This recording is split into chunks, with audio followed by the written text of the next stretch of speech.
I am Evelyn Marrow, 62 years old, when I walked into my parents' house in St. Petersburg that afternoon.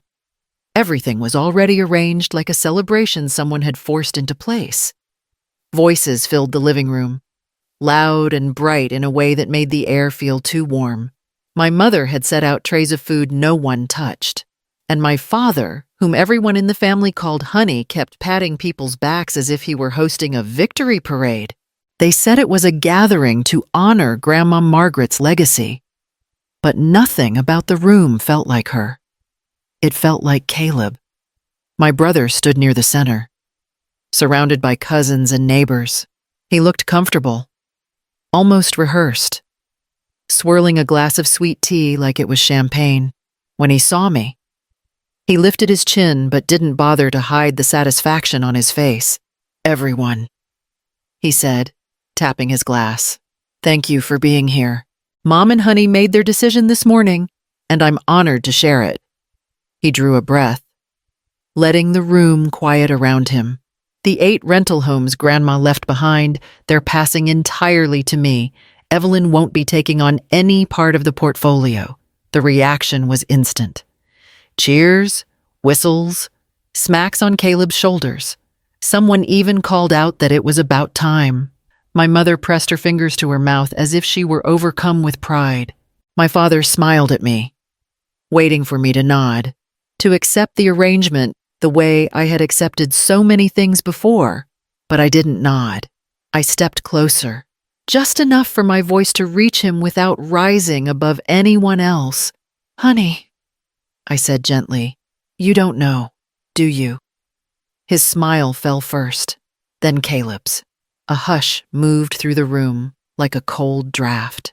People lowered their glasses. A cousin's laugh died halfway out of his mouth. No one understood what I meant. Not yet, but the moment hung there heavy, certain, unmovable, waiting for everything that would come next.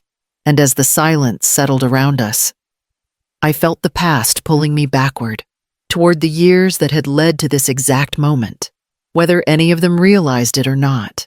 Caleb and I were only 3 years apart, but from the beginning, it felt like he stood on a brighter stage.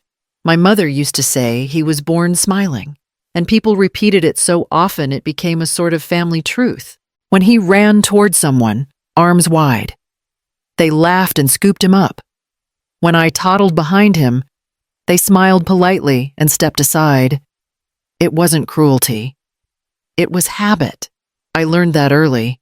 I remember one afternoon when I was maybe 10. Caleb burst through the door holding a crumpled math test. "Mom, look, I passed." He waved it like a trophy. My mother kissed his cheek. "Of course you did. You always pull through."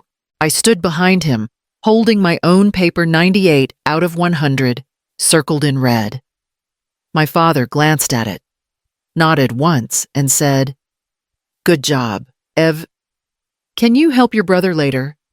He needs to keep up." Caleb grinned. "Yeah, Ev.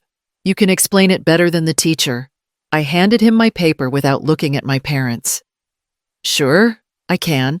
Mom ruffled my hair. "See, you two balance each other." Balance, that was the word she liked.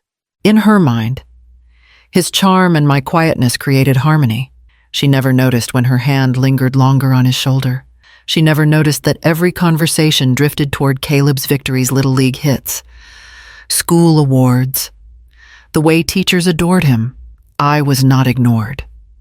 I was simply dimmer, so I learned to watch more than speak, listen more than ask, and fill in the spaces where no one else bothered to look.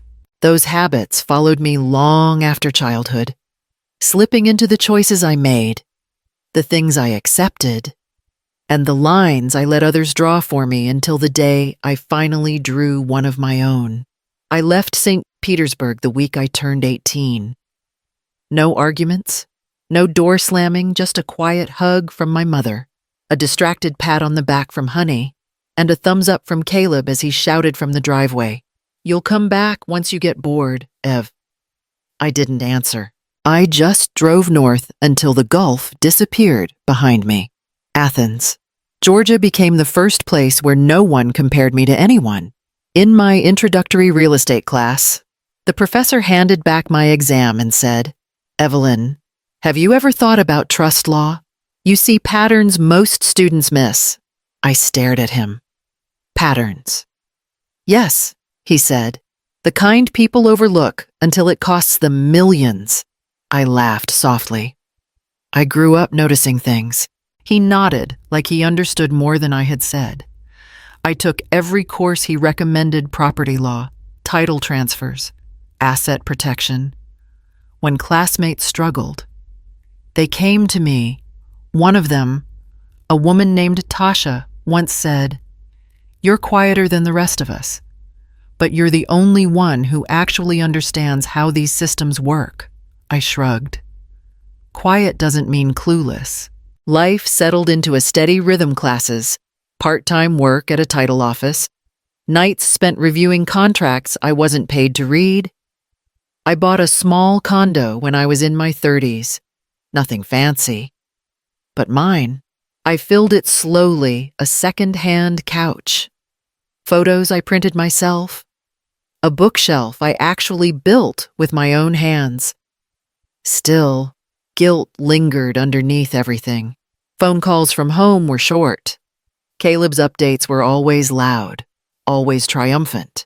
Honey once said, "We miss you, but you always had your own path."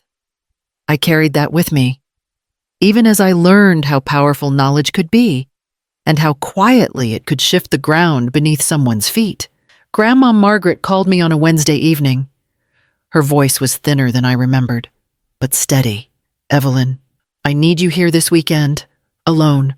I sat up straighter. "Is something wrong?" "Yes," she said. "And I need your eyes. Not your parents' and not Caleb's." She did not explain more, and I did not push. By Friday night, I was standing at her front door in Old Northeast, and she opened it with a tired smile. "You came," she said, gripping my hand harder than usual. "I always will." I answered. Inside, 2 folders sat on the dining table. She tapped the first one. "This is the rental income for the past 18 months. Your father thinks everything is fine." I do not. I opened the folder, scanning the handwritten notes, the copied receipts, even without calculators or spreadsheets. Patterns jumped out. "Grandma, these numbers don't make sense." She sank into her chair. "Say it plainly." I took a breath. "More than $400,000 is missing." Her jaw tightened. "I gave Caleb access because he said he wanted to learn. He told me he was handling emergency repairs. Do those look like emergencies to you?" I flipped a page. Some of these invoices look recreated, and the handwriting matches his. She finished for me. Silence settled in, heavy but familiar. She watched me the way she used to when I was little, waiting to see if I understood the weight of what she placed in front of me. "Why didn't you show this to Mom or Honey?" I asked. "Because they will defend him," she said, "and by the time they open their eyes, the houses will be gone." She slid the second folder toward me. "I need you to know the truth before I ask the next thing." I hesitated, fingers resting on the cover. Margaret leaned forward, her voice low but certain. "You are the only one who sees clearly, and I need someone who will protect more than feelings."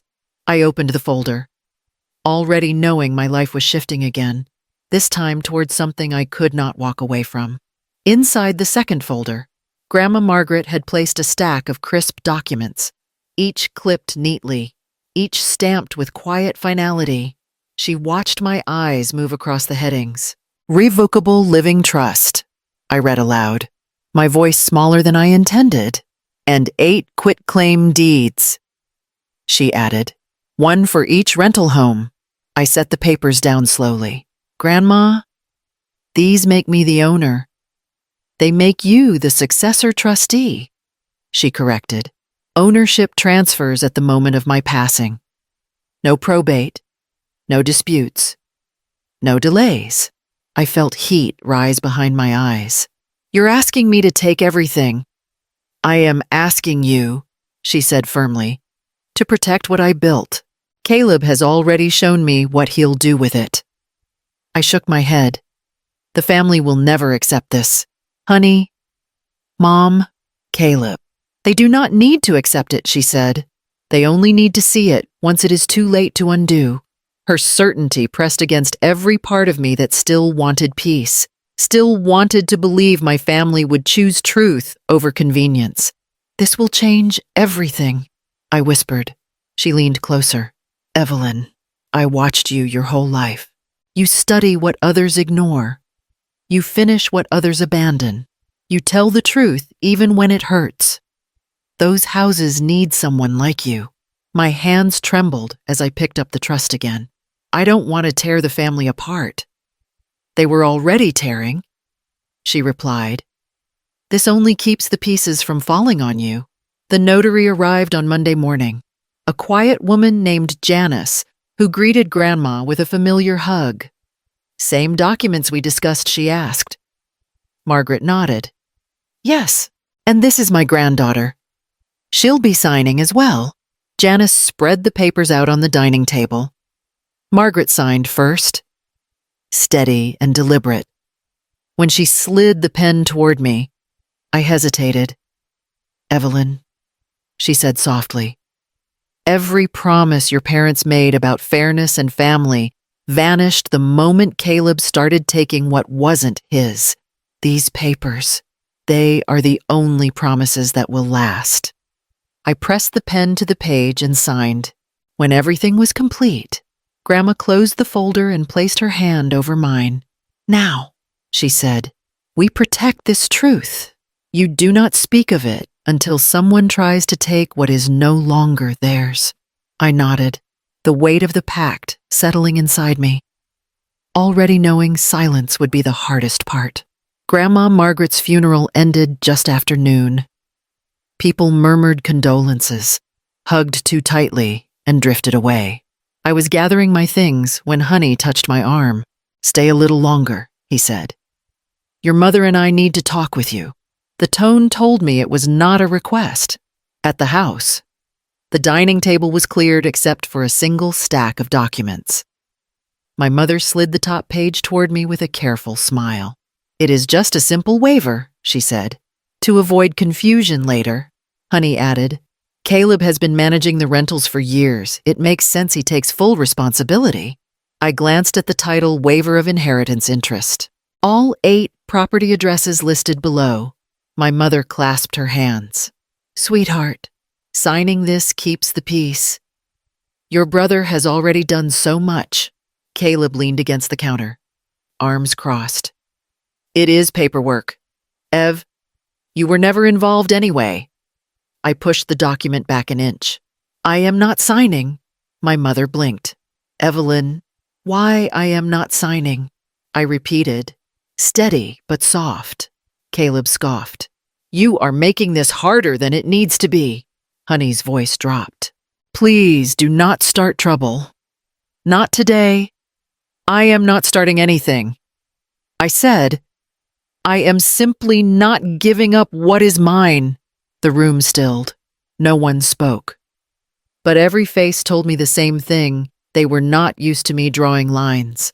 I gathered my bag and walked out, keeping the truth folded tightly inside me. Back in Athens, I placed the trust documents and all 8 recorded deeds on my kitchen table. I opened each folder, checking dates, signatures, stamps, every detail Grandma had insisted I understand. When I finished, I slipped them into a fireproof case and locked it with a click that settled somewhere deep inside my chest. The next morning, I called a local CPA named Miriam, someone my professor once described as the woman you hire when you want the truth with teeth. She reviewed the rental ledgers Caleb had handled and let out a low whistle. Whoever managed these properties, she said, had no idea how visible their mistakes are. I said nothing. She looked at me. You want these corrected and filed properly. Yes, I said, quietly. She nodded. Then quietly it will be. That afternoon, my phone buzzed. A message from Elias, my middle brother. Are you coming to the celebration next week? You probably should. I frowned. Since when do you care about Caleb's events? His reply came fast. Just come, and bring whatever you need. I stared at the words, feeling the meaning under them. Elias had never been bold, never been the sibling who spoke first. Yet now, his caution felt deliberate. Later that night, scrolling through social media, I saw Caleb posing in front of one of the rentals, arm around his fiancée. The caption read, "A new era for the Keaton properties. Big announcements coming." Hundreds of likes. Comments cheering him on. I closed the app and exhaled slowly. The air felt heavier, as if the tide was already shifting. The suitcase sat beside my front door, waiting. I arrived at my parents' house 10 minutes before the celebration was supposed to start. Even from the driveway, I could hear laughter, sharp, excited, practiced. When I stepped inside, the sight stunned me for a moment. Brochures covered the entry table, glossy and professional. Keaton Rentals, a new era. Every page featured Caleb smiling beside houses he did not own. My mother hurried toward me. Oh, good. You made it. Everyone's thrilled. Caleb has been working so hard. Behind her. Caleb lifted a champagne flute and grinned. Look who decided to show up. He looked polished, new suit, rehearsed smile. The posture of a man waiting to accept applause. His fiancée, Rachel, stood beside him in a pale dress, pointing at a large display board showing all 8 rental properties. These are going to be our foundation, she told a cluster of relatives. We're stepping into something big. As I walked deeper into the room, whispers followed. Aunts, cousins, neighbors. Everyone clapped Caleb on the back, offering congratulations, telling him he deserved this. Even the family attorney, Mr. Harrington, was present, shaking hands like he had already filed the transfer paperwork. Honey spotted me and nodded once. Glad you're here, Ev. Let's keep today peaceful. I rolled my small suitcase behind me. The sound of its wheels on the hardwood floor made a few people turn. Caleb smirked. Still traveling light? Huh, he said. You know, you really didn't have to come. But it's good you'll hear everything directly. I imagine I will. I answered. Rachel raised her glass. We're announcing the official transition soon. Everyone wants clarity. Elias stood in the back corner, hands in his pockets, eyes tracking every movement. When our gazes met, he gave the smallest nod. Caleb tapped his glass again for attention. Conversations stilled. The room brightened with expectation. Thank you all for being here, he began. As of today, the Keaton family rentals are entering a new chapter. Mom and Honey have entrusted me with the full portfolio, and I promise to carry on Grandma Margaret's legacy with pride. Applause exploded. People lifted their glasses, cheering loudly enough to shake the room. Only I stayed still. The suitcase remained at my side, waiting for the moment it was meant for, waiting to reveal the truth sealed inside it. A truth that would shatter every assumption in this house. The applause was still echoing when I stepped forward and placed my suitcase on the coffee table. The room quieted in uneven ripples. Curiosity replacing celebration. Caleb frowned. Ev, what are you doing? I unlatched the suitcase, something your grandmother intended. I lifted the first quitclaim deed, the notary seal catching the light. Then the second. Then the third. 8 documents, each placed carefully on the table. Conversations died mid-breath. Mr. Harrington's smile faltered. My mother whispered, What? What is that, the truth? I said. I unfolded the living trust and set it on top. Recorded 3 years ago. Grandma Margaret transferred all 8 homes into this trust. I am the successor trustee. Caleb let out a laugh that cracked in the middle. That is fake. Grandma would never choose you over me. Mr. Harrington stepped closer, adjusting his glasses. He picked up the top deed, then the next, scanning the stamps. These are legitimate, he said slowly, all recorded in county records. Honey's knees buckled against the edge of a chair. Evelyn, why? Why did she not tell us? She knew you would try to undo it, I said. Caleb shoved forward. Hand them over. This is ridiculous. Elias moved before I needed him, placing a hand on Caleb's chest. She is telling the truth. He said, I drove Grandma to the notary. She signed everything while she was still strong. My mother covered her mouth with both hands. Caleb's fiancée, Rachel, stared at the documents, then at him. Her voice dropped to a trembling whisper. You told me these would be yours. Caleb reached for her wrist. She pulled away.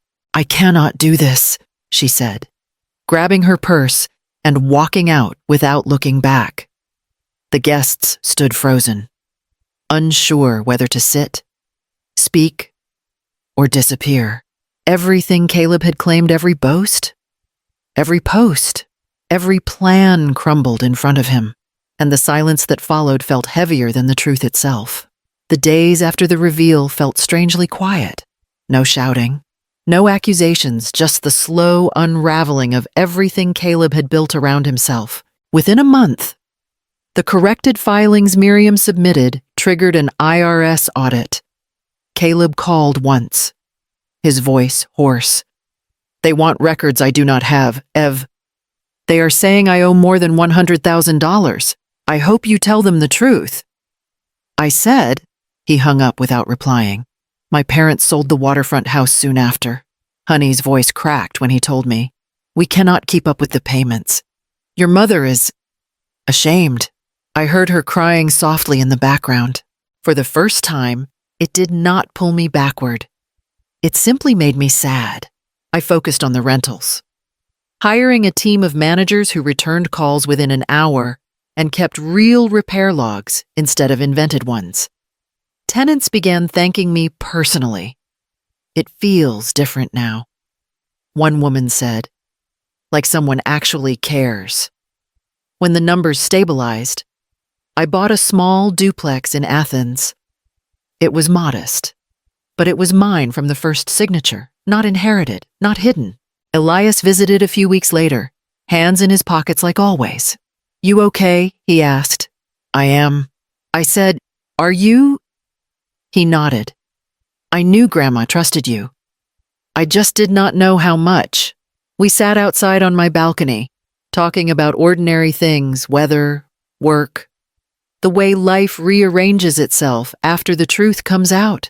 He left before sunset, promising to come again. I still keep the trust papers in a safe place, but I do not open them anymore. I do not need to. The peace I wanted for so long finally belongs to me, and I choose carefully who gets to stand near it. If you felt something in my story today, I'd truly appreciate a like and a subscribe. It helps me share more stories with you.